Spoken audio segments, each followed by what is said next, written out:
जो मोह माया मान मत्सर मदन मर्दन वीर है, जो विपुल विघ्नों बीच में भी ध्यान धारण धीर है।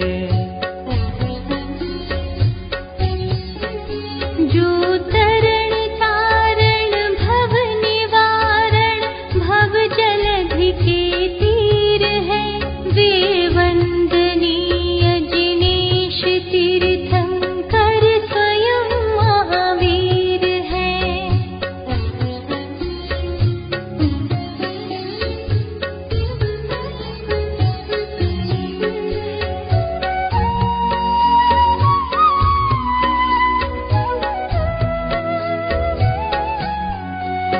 जो राग द्वेष विकार वर्जित लीन आत्म ध्यान में, जिनके विराट विशाल निर्मल अचल केवल ज्ञान में। युगपद विशद सकलाठ झलके ध्वनित हो व्याख्यान में, वे वर्धमान महान जिन विचरे हमारे ध्यान में।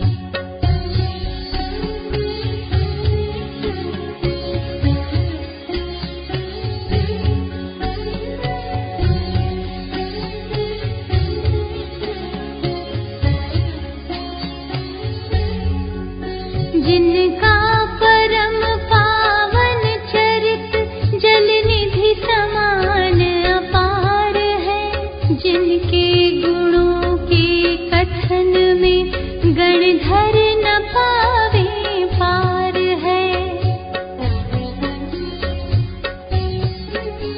बस वीतराग विज्ञान ही जिनके कथन का सार है, उन सर्वदर्शी सन्मति को वंदना शत बार है।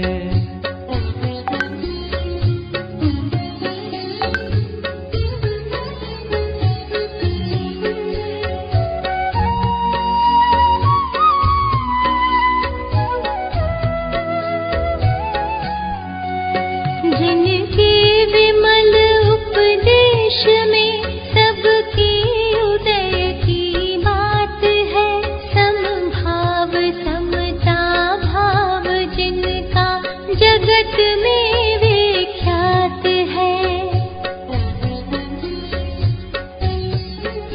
जिसने बताया जगत को प्रत्येक कण स्वाधीन है, करता न धरता कोई है, अणु अणु स्वयं में लीन है।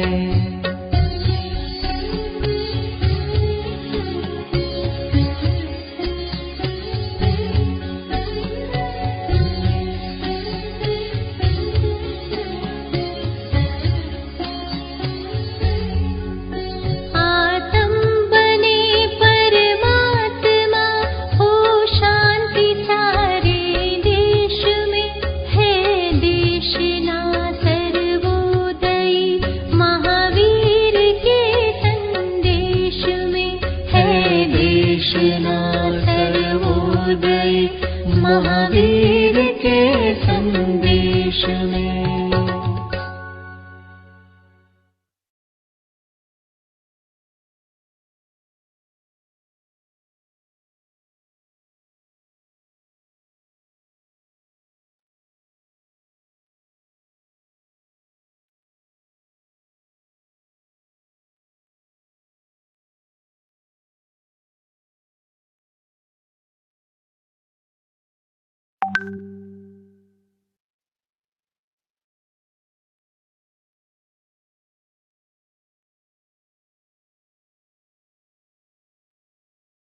कविवर भागचंद जी कृत महावीराष्टक स्तोत्र।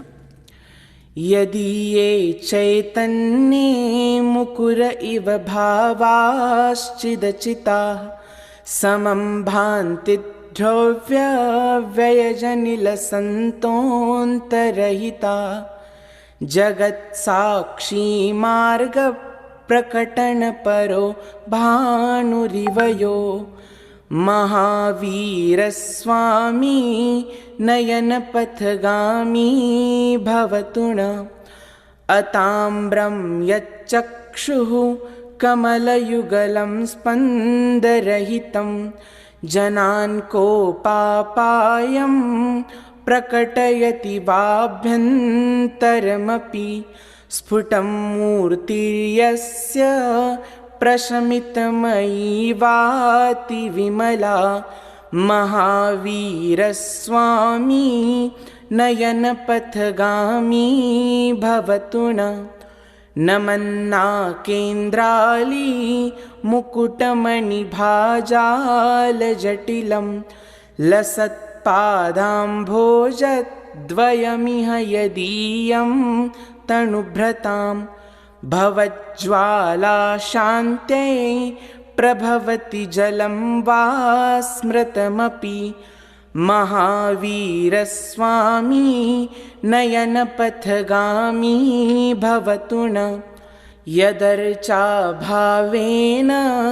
प्रमुदितमनादर्दुर इह क्षणादासीत् स्वर्गी गुणगणसमृद्धः सुखनिधिः लभन्ते सद्भक्ता शिवसुखसमाजं किमु तदा महावीरस्वामी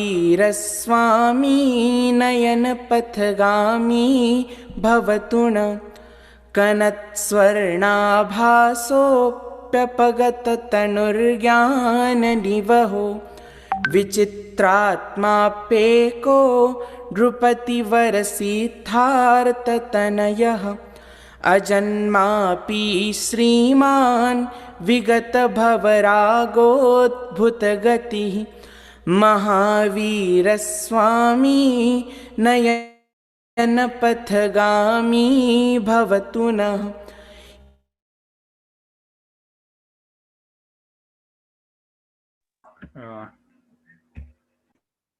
जय जिनेंद्र। विनीत जी जी जय जिनेंद्र भाई साहब, आपकी आवाज आ रही है? कोमल जी आ गई क्या? जी आ गई हैं। ठीक है, कोमल जी आप शुरू कीजिए। हाँ, मुझे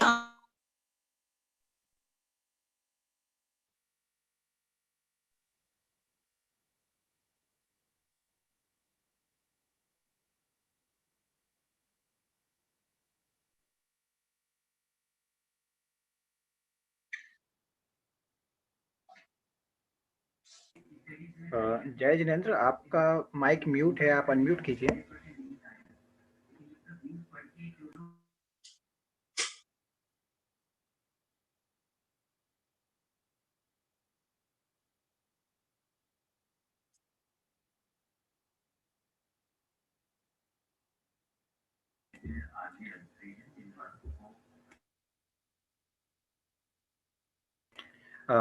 कोमल जी आप अनम्यूट कीजिए।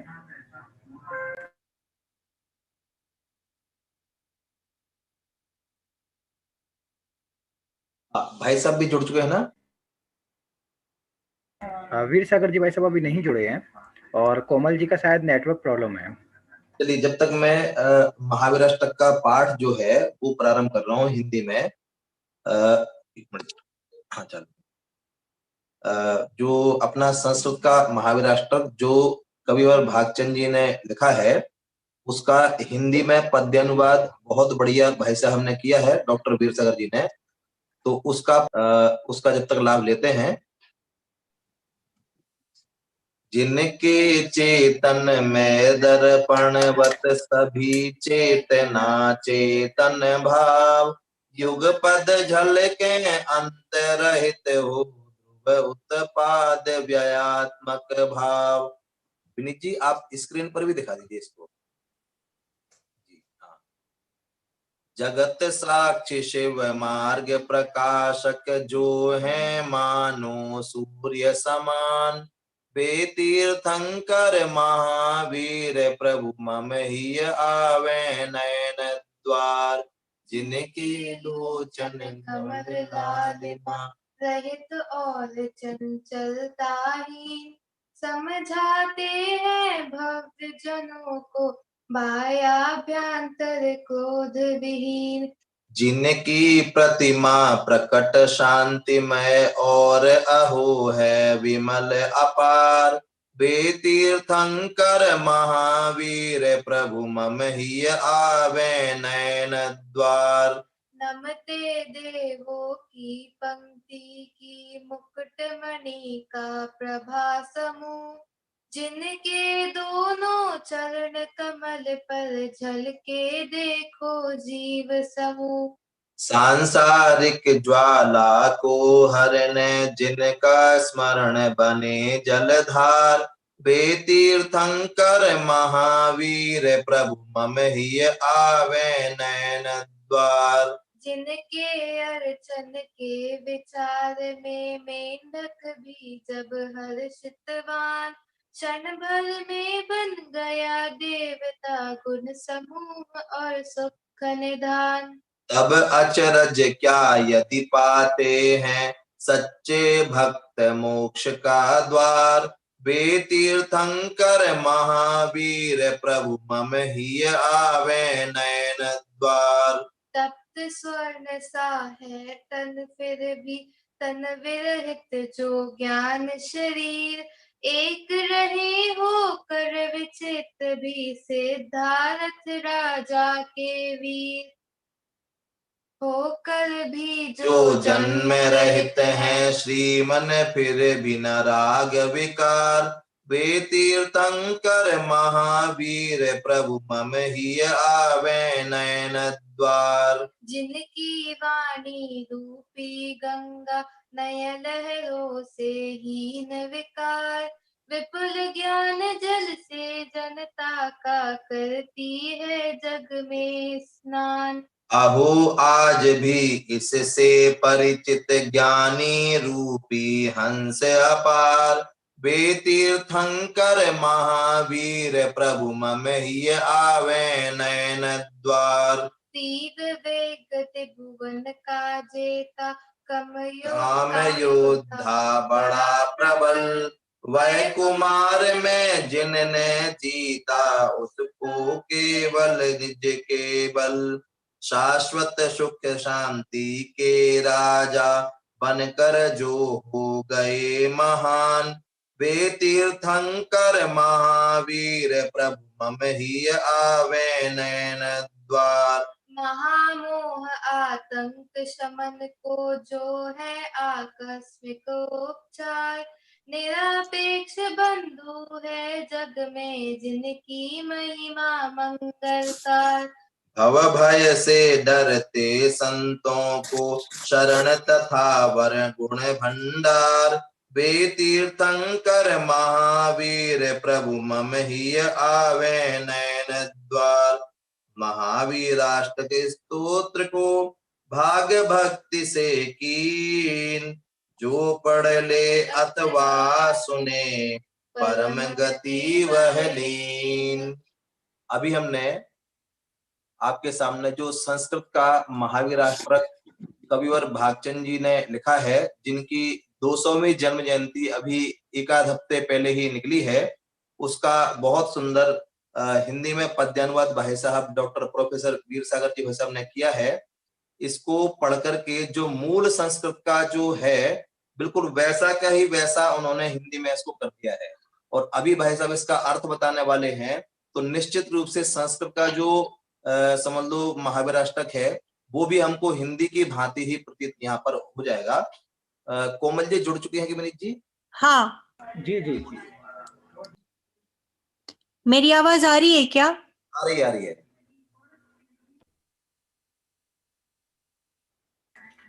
कोमल जी आपकी आवाज आ रही है, आपका नेटवर्क थोड़ा सा वीक है, इस वजह से वीडियो नहीं आ रहा क्लियर, आप बोलती जाइए। अच्छा ठीक है, कोई बात नहीं है। तो good evening to everybody, and like Jay Jinendra, we would like to welcome you for today's talk, which is the meaning of Mahavirashtak, which will be taken by Professor Veer Sagar ji of Delhi, who is a professor at the Lal Bahadur Shastri Sanskrit University. जितनी भी तारीफ करे professor साहब की इतनी कम है। वो हिंदी, संस्कृत, प्राकृत एकदम अच्छी तरीके से बोल भी सकते हैं और समझा भी सकते हैं। तो थोड़ी देर हो चुकी है तो आज का मैं भजन नहीं ले रही हूँ, और प्रोफेसर साहब आप ही शुरू कीजिएगा विथ अ प्रेयर। हाँ भाई साहब, एक मिनट बस। अभी भाई साहब का प्रवचन जो शुरू होगा तो 7:55 तक तो भाई साहब का जो महावीराष्टकार चलेगा, और उसके बाद में एक डॉक्टर्स के साथ हमने संवाद का कार्यक्रम रखा है, जो दीपावली से संबंधित वो कार्यक्रम भी रखा हमने, तो वो भी सुनने लायक है। तो बाद में भी लोग जुड़ना चाहें तो जुड़े रह सकते हैं। अभी भाई साहब का व्याख्यान महावीराष्टक का हिंदी का अर्थ प्रारंभ हो रहा है। यदि ये चैतन्य मुकुरैव भावास्ति रचितः समं भान्ति द्रव्य व्ययजनिलसन्तोऽन्तरहितः जगत् साक्षी मार्ग प्रकटन परो भानुरिवयो महावीर स्वामी नयन पथगामी भवतु मे महावीर स्वामी नयन पथगामी भवतु मे। दीपावली का अवसर आ रहा है और हम सब दीपावली के विशेष उपलक्ष्य में साप्ताहिक चर्चा, ज्ञान चर्चा, हमारे जैन धर्म के महान नेता, मोक्ष मार्ग के नेताओं के बारे में कुछ समझ रहे हैं। और ये क्रम नैरोबी की जैन समाज वीर कुंद कहान कन्वेंशन की ओर से पिछले कई महीनों से चल रहा एक सुंदर आयोजन है, जिसमें हमने पिछली बार तीर्थंकर ऋषभ देव और भरत चक्रवर्ती के बारे में चर्चा की थी। आज हम महावीराष्टक स्तोत्र के बारे में समझेंगे और अगले हफ्ते हम दीपावली एवं भगवान महावीर का निर्वाण उत्सव इस विषय पर समझेंगे। महावीराष्टक स्तोत्र का दीपावली से बहुत घनिष्ठ संबंध है। दीपावली के अवसर पर सर्वत्र महावीराष्टक स्तोत्र का पाठ किया जाता है, अवश्य किया जाता है, घर घर में किया जाता है। जिनवाणी संग्रह की ऐसी कोई पुस्तक नहीं होगी जिसमें महावीराष्टक स्तोत्र नहीं छपा हो। महावीराष्टक स्तोत्र जैन स्तोत्रों में अपना एक विशेष स्थान रखता है।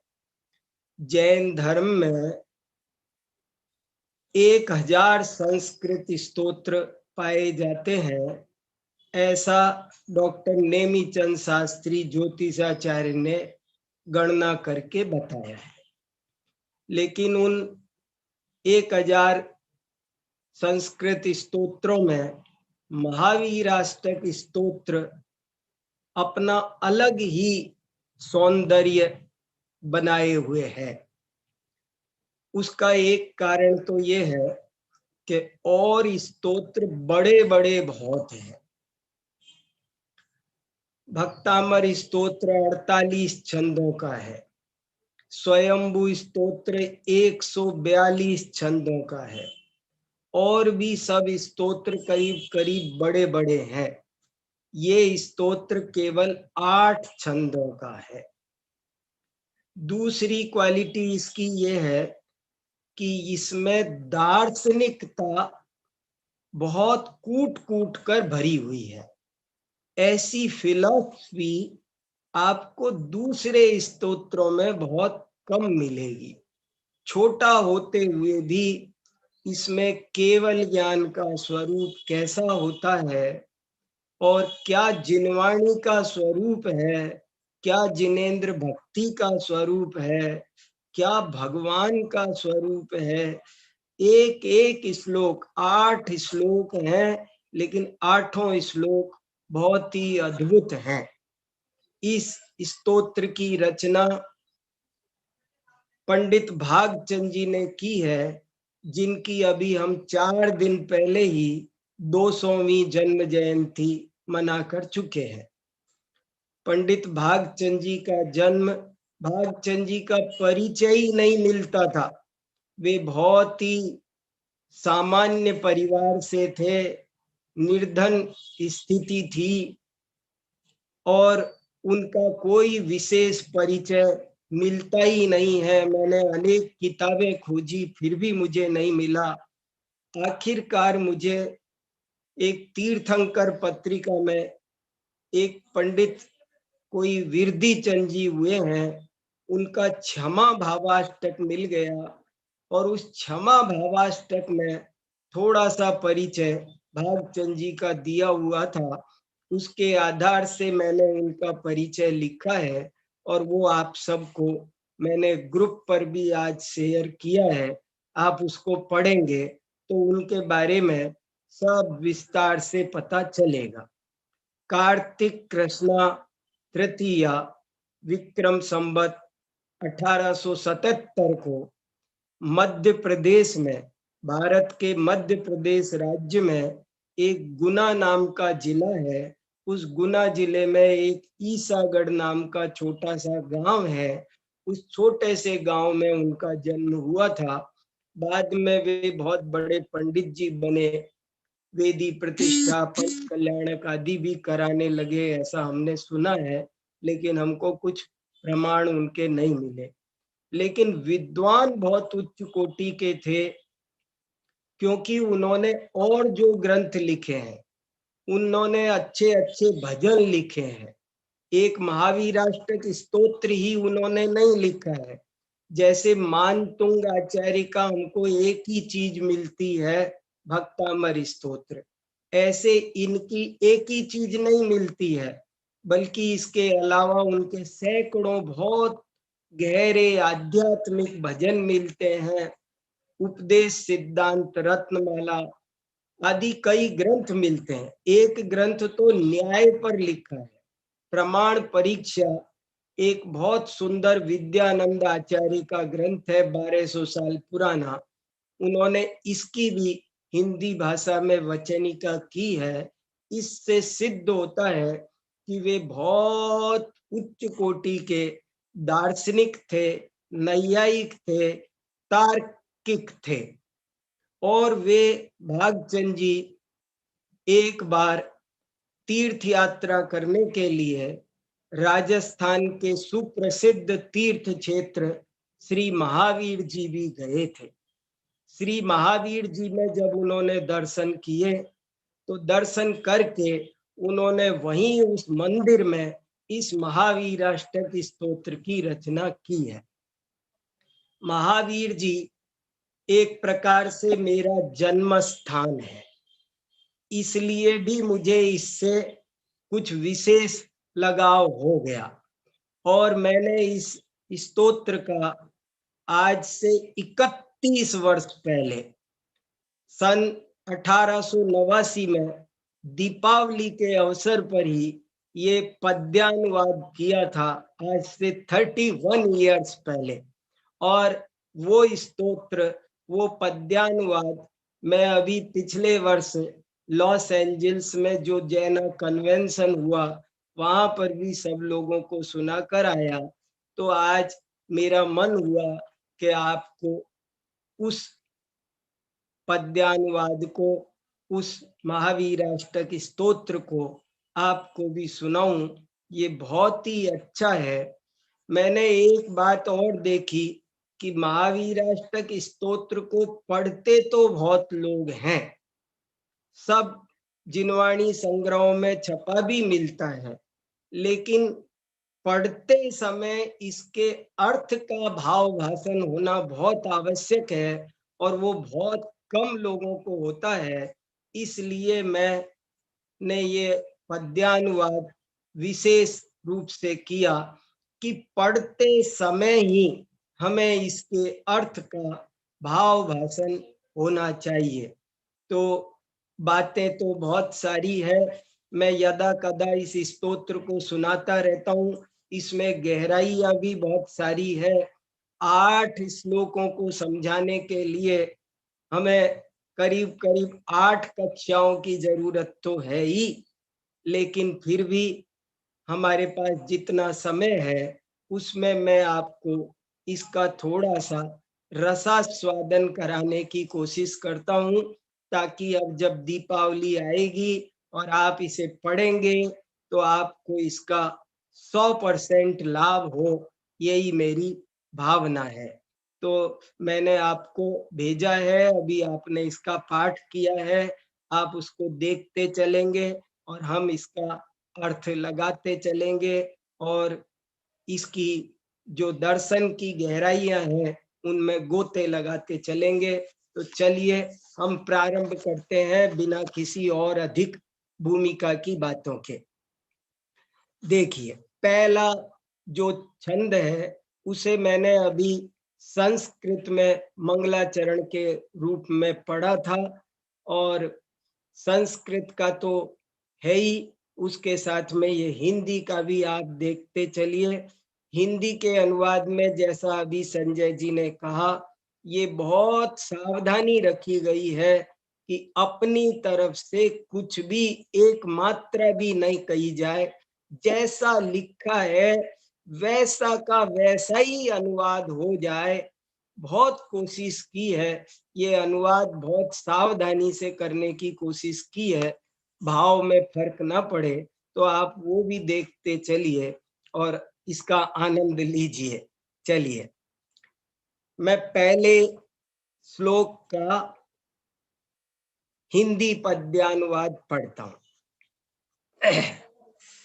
जिनके चेतन में दर्पणवत सभी चेतना चेतन भाव, युग पद जल के अंत रहित हो, ध्रुव उत्पाद व्ययात्मक भाव, जगत साक्षी शिव मार्ग प्रकाशक, जो है मानो सूर्य समान, वे तीर्थंकर महावीर प्रभु, मम ही आवे नयन द्वार।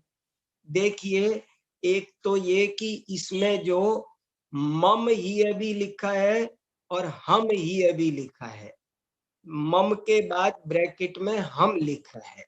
जैसे संस्कृत में लिखा है महावीर स्वामी नयन पथगामी भवतु मे के आगे ब्रैकेट में नो भी लिखा है, भवतु नः। तो मे और नह में क्या फर्क है? मे माने मेरे और नह माने हमारे, मे माने माई और नह माने अवर। तो क्यों लिखा है ऐसा? ऐसा बहुत स्तोत्रों में, मंगलाष्टक स्तोत्र में भी ऐसा है, कुर्वन्तु मे मंगलम कुर्वन्तु नः मंगलम। क्यों बोला जाता है? मे और नह का फर्क क्यों डाला जाता है? इसलिए कि जब हम अकेले पढ़ें तो मे पढ़ें, और जब हम सामूहिक रूप से पढ़ें, ग्रुप में पढ़ें, तो मे की बजाय नह पढ़ें। ये फर्क है, इसलिए मम और हम का अंतर हमने हिंदी में भी रख लिया। और बहुत ही सुंदर इसका जो पहला ही श्लोक है वो बहुत अद्भुत, पूरा प्रवचन सार का ज्ञान अधिकार इसमें आ गया है। जिनके चेतन में दर्पणवत, अब दर्पणवत पर मैं आपको 1 घंटा बात कर सकता हूँ। दर्पणवत क्यों कहा? इसमें बहुत रहस्य है। दर्पणवत कहने में वीतरागता शामिल हो गई। वो ज्ञान में सब पदार्थ झलकते हैं, ये सर्वज्ञता है, लेकिन दर्पणवत झलकते हैं, ये उनकी वीतरागता है। दर्पण प्रभावित नहीं होता, दर्पण राग द्वेष नहीं करता। और हमारे प्राचीन आचार्यों ने खूब यद विद्या दर्पणायते नमः श्री वर्धमानाय निर्धूत कलिलात्मने सालोकानाम त्रिलोकानाम यद विद्या दर्पणायते। ये दर्पण बहुत मार्मिक है। यदि हम दर्पणवत ज्ञाता दृष्टा रहें तो हमारा संसार का किनारा नजदीक आ जाए। जिनके चेतन में देखो ज्ञान भी नहीं लिखा, बहुत विशेष, जैसे जैसे, क्योंकि वहां यदि ये चैतन्य, मैंने कोशिश की कि हम क्या शब्द बदलो तो अर्थ बदल जाता है, तो हमने बहुत कोशिश की है कि शब्द भी कम से कम बदले जाए। यदि ये चैतन्य, उसको अनुवाद कर दिया जिनके चेतन में मुकुर इव दर्पणवत चेतना चेतन, तो उसको वैसा का भावा, तो भावा था तो यहाँ भी भाव ही रहने दिया, बदला नहीं, पदार्थ नहीं किया, वस्तु नहीं किया, क्योंकि जो बात भाव में है वो भाव में ही है। जिनके चेतन में दर्पणवत सभी चेतना चेतन भाव। और इतनी बारीकी है, बहुत लंबी चर्चा है। चेतना चेतन कहकर पूरी जैन फिलॉसफी बता दी। हम एकांतवादी नहीं है, हम अद्वैतवादी नहीं है, हम एक वस्तु की सत्ता नहीं मानते हैं इस लोक में, हम दो चीजों की सत्ता मानते हैं, चेतन भी है अचेत। दुनिया के दार्शनिक उलझे पड़े हैं, कुछ कहते हैं कि यहाँ केवल चेतन की ही सत्ता है, ज्ञानाद्वैतवादी वेदांती केवल चेतन की सत्ता मानते हैं, कितने ही केवल अचेतन की सत्ता मानते हैं। लेकिन ये बहुत अच्छा, बहुत गंभीर विषय है ये, इसको समझना आसान काम नहीं है। जिनके चेतन में दर्पणवत सभी चेतन अचेतन भाव युगपत, और युगपत एक एक शब्द में है, युगपत झलके। युगपत बहुत खास शब्द है, युगपत कहा। युगपत क्यों कहा? आगे पीछे नहीं, तीन लोक के पदार्थ, तीन काल के, भूतकाल भविष्य काल के सब पदार्थ युगपत झलकते हैं और अंत रहित है, अनंतानंत है। और ये और गजब की बात है, ध्रुव उत्पाद व्यय, एक पहला श्लोक ही कमाल का है, बस पहला ही श्लोक, एक को पढ़ने से सम्यक दर्शन, सम्यक ज्ञान, सम्यक चरित्र की प्राप्ति होती है। इतना सुंदर पहला श्लोक है, इसमें क्या नहीं आया? उत्पाद व्यय ध्रुव, उत्पाद व्यय ध्रुव में सारी बात आ गई। वस्तु सामान्य विशेषात्मक है, वस्तु नित्यानित्यात्मक है, उसमें केवल उत्पाद व्यय नहीं है, उसमें केवल द्रव्य नहीं है, ध्रुव भी है, उत्पाद भी है, व्यय भी है, और जगत साक्षी, गजब है। और वे कैसे हैं? जगत के साक्षी हैं, साक्षी हैं। साक्षी बहुत बड़ी बात है। साक्षी का मतलब ज्ञाता दृष्टा, केवल कर्ता धर्ता नहीं, पूरे जगत को जानते देखते हैं, पर जरा भी किंचित भी कहीं भी राग द्वेष नहीं करते हैं। जगत साक्षी, इस विषय को समझ लिया जाए तो कल्याण हो जाए, 24 घंटे की आकुलता मिट जाए, परम शांति प्राप्त हो जाए। जगत साक्षी शिव मार्ग प्रकाशक, ये हितोपदेशी विशेषण आ गया, आप्त का स्वरूप आ गया। आप्त पर आप्त मीमांसा, आप्त परीक्षा, बड़े बड़े ग्रंथ लिखे हैं, और वो सब ग्रंथों का, 10 ग्रंथों का सारांश पंडित भागचंद जी ने इस एक ही श्लोक में भर दिया। जगत साक्षी शिव मार्ग प्रकाशक जो है मानो सूर्य समान। ये फिर सूर्य समान आया, दर्पणवत सूर्य समान, ये विशेषण वीतरागता को बता रहे हैं। युगपत झलके ये सर्वज्ञता को बता रहे हैं। शिव मार्ग प्रकाशक ये हितोपदेशिता को बता रहे हैं। और सभी चेतना चेतन भाव ध्रुवोत्पाद व्ययात्मक भाव ये प्रवचन सार के ज्ञेय अधिकार को बता रहे हैं, ये द्रव्य संग्रह को बता रहे हैं। और वे तीर्थंकर महावीर ये प्रथमान योग है। और मम ये आवे नयन द्वार ये चरणान योग है। सब कुछ है, बहुत गहरा भाव है, सब इसका आनंद लोगे तो बहुत अद्भुत है। मैं बारंबार गाता रहता हूँ, डूबता रहता हूँ। जिनके चेतन में दर्पणवत सभी चेतना चेतन भाव, युगपद जल के अंत रहित हो, ध्रुव उत्पाद व्ययात्मक भाव। जगत साक्षी, साक्षी शब्द में बहुत बढ़िया, साक्षी कोर्ट में होता है ना, गवाह, एकदम वो कुछ करता नहीं है, केवल गवाह है। जगत तो सारे जगत के साक्षी हैं। जगत साक्षी शिव मार्ग प्रकाशक जो है मानो सूर्य समान। ये सूर्य समान पर भी मैं आपके साथ घंटे आधा घंटे बात कर सकता हूँ। बहुत आचार्यों ने सूर्य केवल ज्ञान को सूर्य की उपमा दी है और इसमें बड़ा रहस्य है।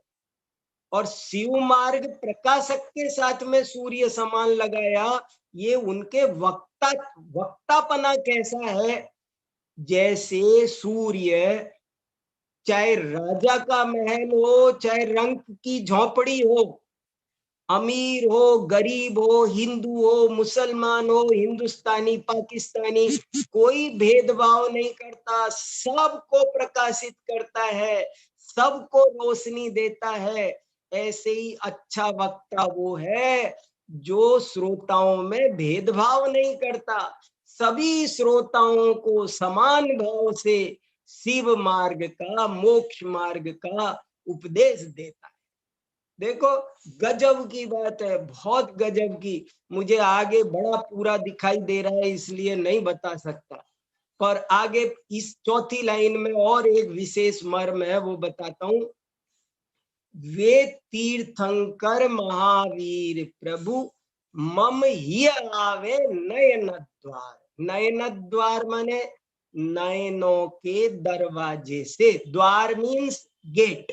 हम भगवान का भागचंद पंडित जी महावीर भगवान के दर्शन कर रहे थे, तो वे दर्शन करते करते कह रहे हैं कि हे भगवान, हे महावीर भगवान, कैसे हो महावीर भगवान। मूर्ति देखो, ये नहीं लिखा कि आप लाल पत्थर के हो, काले पत्थर के हो, पद्मासन में हो, खड़गासन में हो, त्रिशला के बेटे हो, सिद्धार्थ के दुलारे हो। उनका बाह्य वर्णन नहीं किया, जैसा कि शरीर की स्तुति नहीं की। जैसे समय सार में लिखा, शरीर की स्तुति तीर्थंकर की स्तुति नहीं होती है। आप गोरे हो, ऐसे ऐसे कोई वर्णन किया है? देखो क्या वर्णन किया, ये उनकी आत्मा का वर्णन किया। भगवान के दर्शन कैसे करना, वो इसमें से समझ में आ सकता है हमको। गजब की बात है। हम केवल लोग बाहुबली भगवान के दर्शन करते हैं, तो बाहुबली भगवान कहते हैं कि तुम बाहुबली के दर्शन कर रहे हो, मेरे तो बाहु ही नहीं है, मैं बाहुबली नहीं हूँ, मैं ज्ञान बली हूँ, मैं ध्यान बली हूँ। तो जो प्रतिमा में मैंने एक जगह एक वाक्य लिखा है कि वैसे तो हम सभी प्रतिदिन देव दर्शन करते हैं, परंतु सच्चा देव दर्शन वही करता है जो प्रतिमा में परमात्मा के और परमात्मा में निजात्मा के दर्शन करता है, वही सच्चा देव दर्शन करता है। देखो ये आत्मा का, महावीर भगवान की आत्मा का वर्णन है, ये शरीर का वर्णन नहीं है। और फिर चौथी लाइन पर जरा ध्यान दो, एक बहुत ऊंची मर्म की बात है, ध्यान नहीं जाता लोगों का। क्या कि वे महावीर भगवान, वे पर वजन है, वे महावीर भगवान। कौन से महावीर भगवान? जो गोरे हैं, ऐसे ऐसे नहीं लिखा। वे मीन्स जो वीतराग है, जो सर्वज्ञ है, जो हितोपदेशी है, जिनके ज्ञान में दर्पण के तरह सभी चेतना चेतन पदार्थ ध्रुव उत्पाद व्ययात्मक, वे महावीर भगवान। और मम ही मेरे हृदय में आवे। कैसे आवे? नयन द्वार, केवल मैं देख कर न रह जाऊं, बल्कि वो मेरे हृदय में आ जाए। मेरे, जैसे हम बोलते हैं ना, मेरे मन मंदिर में आन पधारो महावीर भगवान, ऐसे आपको बोलते हुए बहुत लोग मिलेंगे। लेकिन इसका भाव भाषण होता है कुछ कि क्या बोला हमने, मेरे मन मंदिर में आन पधारो, इसमें बहुत ऊंचा भाव है। और वो भाव क्या है? देखो, हम भगवान से कह रहे हैं कि आप मेरे मन में पधारो, आप मेरे हृदय में पधारो। तो हृदय में पधारो का मतलब समझे क्या कह रहे हैं हम? कुछ होश है हमें? अरे देखो, हम किसी को भी बुलाएं, किसी गेस्ट को बुलाएं, किसी ऑफिसर को बुलाएं, मान लो हम प्राइम मिनिस्टर, प्रेसिडेंट, किसी नेता को बुलाएं, किसी टीचर को बुलाएं, किसी गुरुजी को बुलाएं, तो हम कैसे बुलाते हैं? हम उनको कैसे इनवाइट करते हैं? यहाँ हम भगवान को इनवाइट कर रहे हैं ना कि आप मेरे हृदय में आओ, विराजो। तो हम कैसे इनवाइट कर रहे हैं? हम औरों को बुलाते हैं तो कैसे बुलाते हैं? पूरे घर की सफाई करते हैं, कहीं गंदगी नहीं छोड़ते हैं, घर में छोटे बच्चे हों तो उनको समझाते हैं, देखो वो आने वाले हैं आज हमारे घर पर, तुम लोग ज्यादा उछल कूद नहीं करना, शोर नहीं मचाना, शांति से रहना, ऐसे उनको समझाते हैं ना। हम महावीर भगवान को बुला रहे हैं। अब हमें अपने आप से पूछना है, क्या हमने हमारे हृदय की सफाई की है? यहाँ पोछा लगाया है, यहाँ का कूड़ा करकट तो बाहर फेंको। हमने उनको बुलाया है तो अपने काम क्रोध, इन एक विकारी भावों को कह दो, शांत हो जाओ सब, कोई महावीर भगवान पधारने वाले हैं। ऐसे प्रसन्न मन से उनको तब बुलाना, उनको इनवाइट करने का सही मतलब तो तभी होगा ना। एक मीनिंग, बहुत मीनिंग है, एक और सुन लो दूसरा, बस फिर दूसरे पे चलेंगे। दूसरा मीनिंग और भी गजब का है, आप मेरे हृदय में पधारो। इसका क्या मतलब हो गया? हमारे हृदय में, हमारे शरीर में समझ लो कोई भूत आ जाए, आप कल्पना करो मेरे ऊपर कोई भूत आ जाए, कोई व्यंतर आ जाए, तो क्या होगा? फिर जो मैं जो भी बोलूंगा, जो एक्टिंग करूंगा, वो कौन करेगा? वो वीर सागर नहीं करेगा, वो व्यंतर करेगा। ऐसे ही आप मेरे हृदय में पधारो, इसका मतलब है कि हे भगवान, अब मैं जीवन में जो कुछ मन वचन काय की मेरी प्रवृत्ति हो, वो वैसी हो जैसी आपकी हो। हमें कोई गाली दे तो हमारा वो आचरण होना चाहिए कि महावीर भगवान को कोई गाली दे तो वो क्या करेंगे?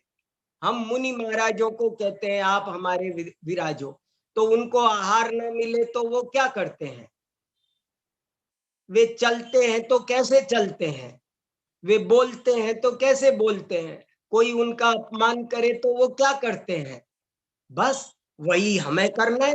100 बात का उत्तर है कि जो आप करते हो वो मैं करूं, इसलिए मैं चाहता हूं कि आप यहाँ अंदर आ जाओ, आप मेरे अंदर आ जाओ, तो मेरा सारा जीवन ऐसा हो जाएगा जैसा आपका जीवन है। ये गजब की बात है। चलो ऐसे अर्थ करेंगे तब तो हो गए हमारे 8। अब मैं जल्दी जल्दी आपको पढ़ देता हूँ। आपके पास में सब स्तोत्र है, अर्थ है। मैं बस ये कहना चाहता हूँ कि जैसे मैंने पहला बताया है वो भी बहुत ही शॉर्ट में बताया है, ऐसे आपको 8 का स्वाध्याय करना है, उनकी गहराई में जाना है। केवल पढ़ डालना नहीं है, पढ़कर लेना है, उस पर चिंतन करना है। तो आपको बहुत माल इस स्तोत्र में मिलने वाला है। ये गागर में सागर है, ये छोटा सा स्तोत्र है और बहुत गजब का है। जिनके लोचन कमल लालिमा रहित और चंचलताहीन, समझाते हैं भव्य जनों को बाह्याभ्यंतर क्रोध विहीन। जिनकी प्रतिमा प्रकट शांतिमय और अहो है विमल अपार, वे तीर्थंकर महावीर प्रभु हम ही आवे नयन द्वार। जैसा अंतरंग में आचरण होता है तो बाह्य मुद्रा कैसी बन जाती है, इसका सुंदर चित्रण है। जगत के नाना जगत के देव सब देखे, कोई रागी कोई द्वेषी, कुगुरु कुदेव से भेद विज्ञान कराने के लिए दूसरा श्लोक लिखा है। गजब की बात है, दूसरे को हल्का मत समझना। कोई समझेगा पहला तो बहुत बढ़िया है, लेकिन दूसरा हल्का आ गया। हल्का नहीं आया, पहले श्लोक से तो ज्ञानी भगवान को पहचान पाएंगे, लेकिन जो हम सामान्य जन कैसे पहचाने, और कुगुरु कुदेव से भेद विज्ञान कैसे हो सुदेव का। बाहर में उनकी मुद्रा कैसी होती है, उनकी मुद्रा ऐसी होती है। बाहर में उनके पास में अस्त्र शस्त्र नारी होगी, ये होगी, ये नहीं होगा। ये निषेध करने के लिए दूसरा श्लोक आया है। बहुत मार्मिक है दूसरा श्लोक, यूं ही नहीं आया है। अगर दूसरा श्लोक नहीं होता, केवल पहला ही होता, तो और भी कह देते कि हम भी ऐसे ही हैं। तो दूसरा श्लोक आपको कसौटी दे रहा है कि आप ऐसे नहीं हो। अगर ऐसे होते तुम वैसे वीतराग सर्वज्ञ होते तो तुम्हारी प्रतिमा ऐसी होती, तुम्हारे लोचन कमल ऐसे होते। ये गजब। चलो तीसरा पढ़ता हूं। नमते देवों की पंक्ति की, मुकुटमणि का प्रभा समूह, जिनके दोनों चरण कमल पर झलके देखो जीव समूह। सांसारिक ज्वाला को हरने जिनका स्मरण बने जलधार, वे तीर्थंकर महावीर प्रभु हम ही आवे नयन द्वार। ये जो तीसरा श्लोक है वो उनके अरहंत तत्व को प्रकट करने के लिए है। हम लोग क्या कहते हैं, अरहत अरिहंत। अरहंत माने अतिशय पूजारत्वात् अरहंत। अरिहंत भगवान की ये विशेषता है, ये गजब की विशेषता है। बहुत बड़े बड़े सौधर्मादि इंद्र सतेंद्र पूजित, एस सुरासुर मणुसिंध, जिनको सुर और असुर, सुर माने वैमानिक देव, असुर माने भवनवासी व्यंतर ज्योतिषी, तीन को कहते असुर। तो सारे सुरासुर जिनको प्रणाम करते हैं, कैसे प्रणाम करते हैं, जिनके चरणों में नाखूनों पर अपना मुकुट रखकर प्रणाम करते। ये अरिहंत तत्व को उजागर करने वाला है। आप चिंतन करना तो आपको समझ में आए। जिनके स्मरण मात्र से संतप्त भक्त मानस शांत हो जिनके गुणों के गान से, जिनके स्मरण मात्र से। ये लिखन सांसारिक ज्वाला को हरने, जिनका स्मरण बने जलधार, वे तीर्थंकर महावीर प्रभु हम ही आवे नयन द्वार।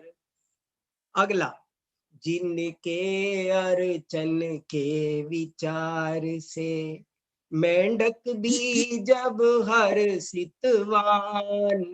क्षण भर में बन गया देवता, गुण समूह और सुख निधान। तब अचरज क्या यदि पाते हैं सच्चे भक्त मोक्ष का द्वार, वे तीर्थंकर महावीर प्रभु हम ही आवे नयन द्वार। इस छंद में पूजा का फल बताया है, स्तुति का फल। 4 चीज बताना जरूरी होती है, स्तुत्य, स्तोता, स्तुति और स्तुति फल। 4 चीज बताना जरूरी होती है, तभी बात पूरी होती है। तो ये चौथा छंद जो आया है, एक एक छंद एक एक विषय को कवर कर रहा है, बहुत बड़ा विषय है। स्तुति का फल क्या? तो स्तुति का फल दोनों है, स्तुति का फल दोनों है, लौकिक भी पारलौकिक भी। तो इन्होंने कहा देखो वो मेंढक स्वर्ग सुख पा गया और तब क्या आश्चर्य है कि मोक्ष सुख पाले। तो इसमें श्रेय और अभ्युदय, भुक्ति मुक्ति दातार, ऐसे बहुत गहरी बात है। एक एक पर बहुत एक एक घंटा चर्चा करो तब ये मर्म समझ में आएगा। स्तुति का फल क्या होता है, कैसे होता है, जीवों को कैसे स्वर्ग आदि की प्राप्ति होती है, कैसे मुक्ति की प्राप्ति। इष्टोपदेश में लिखा है कि जिस वजन को लेके हम 100 कोस जा सकते हैं, उसको लेके 4 कोस जाने में क्या जाता है। ऐसे ही स्वर्ग में चले गए तो इसमें क्या आश्चर्य है। अरे भगवान की भक्ति तो मुक्ति को देती है। गजब का छंद है, बहुत गहरी बात है। मैं बस संकेत कर रहा हूँ, मैं बस संकेत कर रहा हूँ, आपको उस पर खुद चिंतन ज्यादा करना है। अगला 5वां, तप्त स्वर्ण सा तन है फिर भी, तन विरहित जो ज्ञान शरीर, एक रहे हो कर विचित्र भी, सिद्धार्थ राजा के वीर, होकर भी जो जन्म रहित है, श्रीमन फिर बिना राग विकार, वे तीर्थंकर महावीर प्रभु हम ही आवे नयन द्वार। कोई साहित्य का पढ़ने वाला होगा तो वो नृत्य करने लग जाए, इतनी उच्च कोटि का साहित्य है ये। वो आनंद के मारे नृत्य करेगा। ऐसी कितना विरोधाभास, कितना सुंदर अलंकार। आप सिद्धार्थ राजा के तनय हो, पुत्र हो, लेकिन फिर भी आप तन रहित हो। आपके पास समो शरण जैसी विश्व की सर्वश्रेष्ठ लक्ष्मी है, लेकिन फिर भी आप राग विकार से रहित हो। कैसी गजब की आप भले सिद्धार्थ राजा के पुत्र कहे जाते हो, लेकिन वास्तव में आप अजन्मा हो। गजब की बात है। ऐसे तीर्थंकर भगवान मेरे हृदय में विराजमान हो जाओ। दीपावली के दिन भगवान महावीर का निर्वाणोत्सव ऐसे मनाना है, पटाखे चलाने से नहीं होगा। पटाखे चलाने से महान हिंसा होती है, भगवान महावीर का अनादर होता है। पटाखे चलाने से, अहिंसा के अवतार भगवान महावीर, और उनके निर्वाण उत्सव पर पटाखा चलाना धिक्कार है, बहुत बुरा। उनका अनादर होता है। इसलिए हमें समझना है कैसे भगवान महावीर की स्तुति करना। देखो अगला छंद, जिनकी वाणी रूपी गंगा। ओहो, ये और भी गजब है। क्यों आ रहा है, एक एक श्लोक क्यों आया है, सबका एक क्रम है, सबका एक महत्वपूर्ण विषय है। जिनकी वाणी रूपी गंगा। अब गंगा पर मैं बात करना चाहता हूँ घंटे आध घंटे आपके साथ में। क्या गंगा होती है, क्या गंगा स्नान होता है। देखो, जिनकी वाणी रूपी गंगा, नए लहरों से ही न विकार। पूरा स्यादवाद आ गया। नए लहर, जिसमें नए रूपी लहर पैदा होती है, वही वाणी विकार रहित होती है।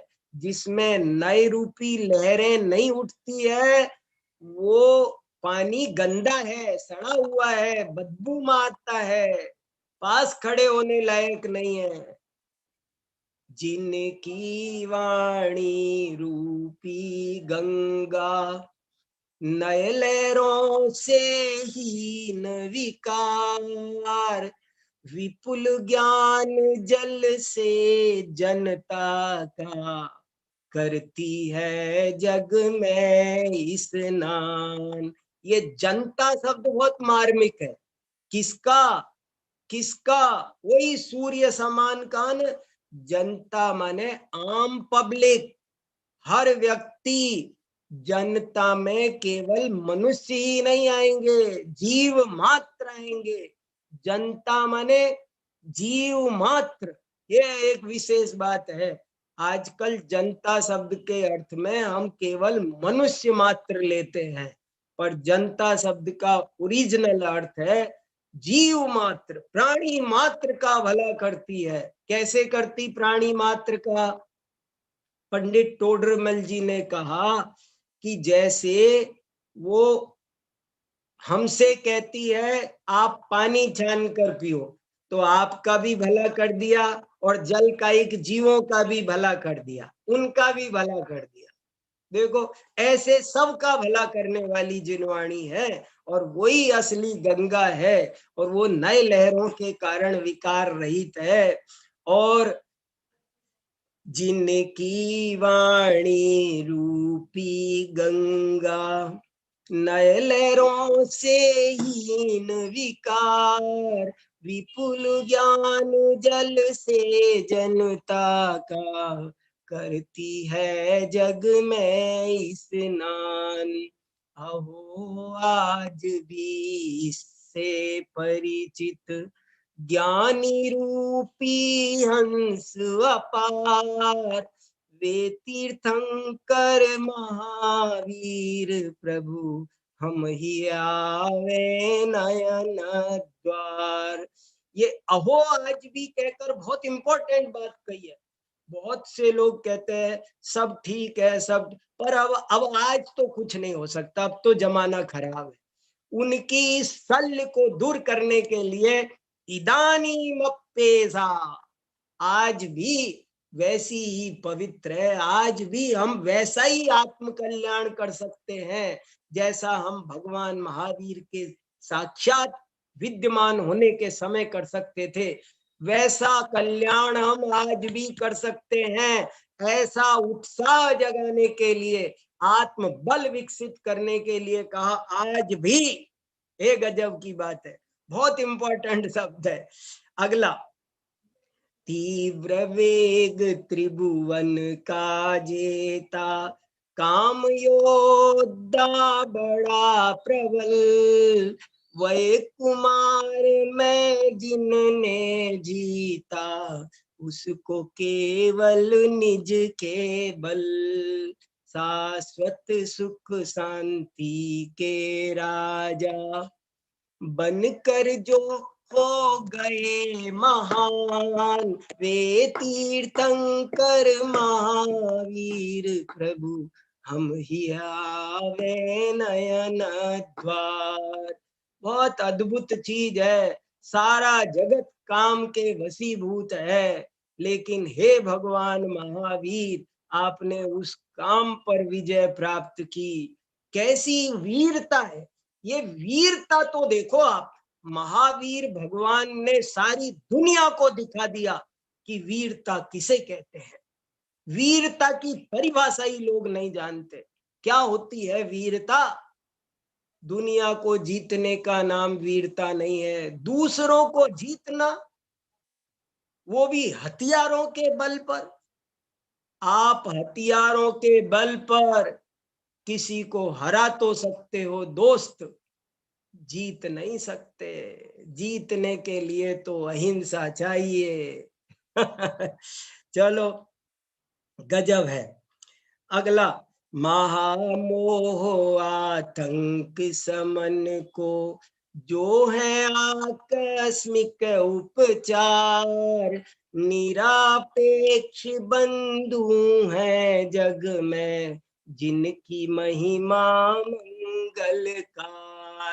भव भय से डरते संतों को शरण तथा वर गुण भंडार, वे तीर्थंकर महावीर प्रभु हम ही आवे नयन द्वार। देखो, इसमें एक बहुत गजब की बात भरी है, एक एक शब्द में बहुत भाव भरा है। इसमें कहा महामोह आतंक, मोह को आतंकवाद कहा। मोह क्या है? आतंकवाद है। दुनिया में दो, मैं एक वाक्य बहुत कहता रहता हूं, आप भी सुनो, बाद में चिंतन करना। दुनिया में दो ही वाद होते हैं, एक अनेकांतवाद और दूसरा आतंकवाद। तीसरा कोई वाद होता ही नहीं है, दो ही वाद होते हैं। यदि आप अनेकांतवादी नहीं हैं तो आप गारंटी से आतंकवादी हैं। पर को अपने हिसाब से चलाना, पर को दूसरे को अपने अनुसार चलाने की इच्छा रखना, इसका नाम ही आतंकवाद है, इसका नाम ही मोह है। और इस आतंकवाद को, इस असली आतंकवाद को नष्ट करने के लिए हे भगवान महावीर, आपने अनेकांतवाद हमको दिया। कैसी गजब गजब की बातें इसमें भरी है। मैं आपको 5% अर्थ समझा रहा हूँ, 95% नहीं समझा रहा हूँ, 5% बता रहा हूँ। महावीर अष्टक स्तोत्र को भाग भक्ति से कीन, जो पढ़ ले अथवा सुने परम गति हो लीन। भागचंद कवि कहते हैं कि इस महावीर अष्टक स्तोत्र को जो व्यक्ति भक्ति पूर्वक पढ़ेगा, भक्ति माने क्या, ये भी गजब की बात है। एक होती है भक्ति, एक होती है स्तुति, सब में अंतर। भक्ति हृदय में रहती है, स्तुति वाणी में रहती है। गुणेशु अनुरागो भक्ति, भक्ति किसे कहते हैं? भक्ति और स्तुति एक ही बात नहीं है। भक्ति हृदय में रहती है, गुणों की जो महिमा है उसे भक्ति कहते हैं। गुणेशु अनुरागो भक्ति, और वो भक्ति जब मुख से निकले तो उसका नाम स्तुति। और जब हमारे पास सामग्री आ जाए तो उसी का नाम पूजा। जब हाथ में माला आ जाए तो उसी का नाम जाप। अगर मांडला आ जाए तो उसी का नाम विधान। सब चीजें, पर पहले चाहिए भक्ति। भक्ति के बिना कुछ नहीं, स्तुति पूजा कुछ नहीं हो सकता, पहले भक्ति चाहिए। तो ये कहा, जो भक्ति पूर्वक इस स्तोत्र को पढ़ता है उसे परम गति की, उत्तम सफलता की प्राप्ति होती है, निर्वाण की प्राप्ति होती है। ऐसा ये बहुत सुंदर महावीर अष्टक स्तोत्र है। मुझे उम्मीद है कि आप सबको आनंद आया होगा। भविष्य में आप जब कभी पढ़ेंगे तो आपको कुछ विशेष लाभ होगा। सब लोग इसका अर्थ समझकर भगवान महावीर के सच्चे भक्त बने। मैं इसी मंगल कामना के साथ अब की अपनी वाणी को यहीं विराम देता हूँ। बोलो महावीर भगवान की जय हो। जय हो। अभी हमने आदरणीय प्रोफेसर डॉक्टर वीरसागर जी भाई साहब का बहुत ही मार्मिक महावीराष्टक स्तोत्र का अर्थ समझा। समय थोड़ा कम था, इसलिए इस प्रकार से हमने इसको सुना। और अगला जो शनिवार आने वाला है 14 तारीख को, उस दिन भी शाम को 7 बजे भाई साहब के व्याख्यान का लाभ हमको मिलेगा। तो आपसे उससे अनुरोध है कि उसमें जरूर